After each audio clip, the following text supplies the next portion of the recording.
एक साधु था।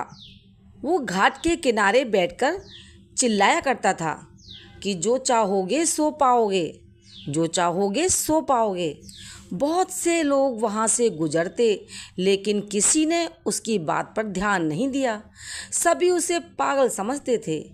एक दिन एक युवक उधर से निकल रहा था, तो उसने साधु की आवाज़ सुनी, जो चाहोगे सो पाओगे, जो चाहोगे सो पाओगे। तो वो युवक साधु के पास गया और युवक ने साधु से पूछा कि बाबा, आप कह रहे थे कि जो चाहोगे सो पाओगे, तो क्या मैं जो चाहता हूँ वो आप मुझे दे सकते हैं? साधु ने कहा कि हाँ बेटा, जो चाहोगे मैं तुम्हें ज़रूर दूंगा, लेकिन तुम्हें मेरी कुछ बात माननी होगी। लेकिन एक बात बताओ कि तुम्हें क्या चाहिए? ये सुनकर युवक ने कहा कि बाबा, मैं एक बहुत बड़ा हीरों का व्यापारी बनना चाहता हूँ। तो बाबा बोले कि बेटा, तुम्हें मैं एक हीरा और एक मोती दूंगा, उससे तुम चाहे जितने हीरे मोती बना सकते हो। इतना कहकर उस साधु ने युवक की हथेली पर अपना हाथ रखते हुए कहा, बेटा, मैं तुम्हें दुनिया का सबसे अनमोल हीरा दे रहा हूँ। लोग इस हीरे को समय कहते हैं।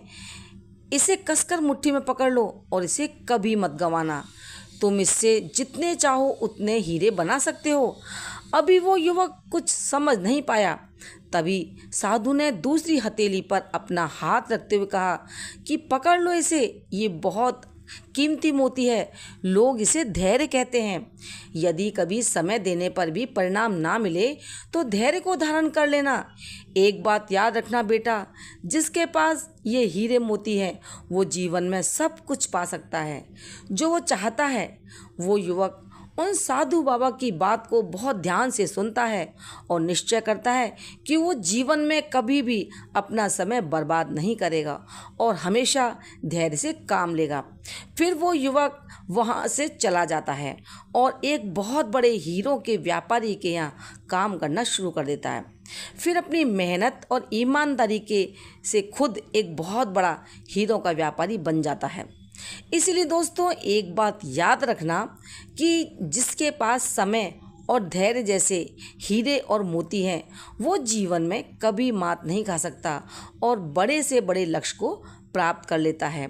तो इसीलिए अगर आप कुछ पाना चाहते हैं तो कभी भी कीमती समय को बर्बाद ना करें और अपने लक्ष्य को प्राप्त करने के लिए धैर्य से काम लें। आपको अगर ये प्रेरणादायक कहानी पसंद आई हो तो वीडियो को लाइक करें, शेयर करें और चैनल पर नए हो तो चैनल को सब्सक्राइब करें। राधे राधे।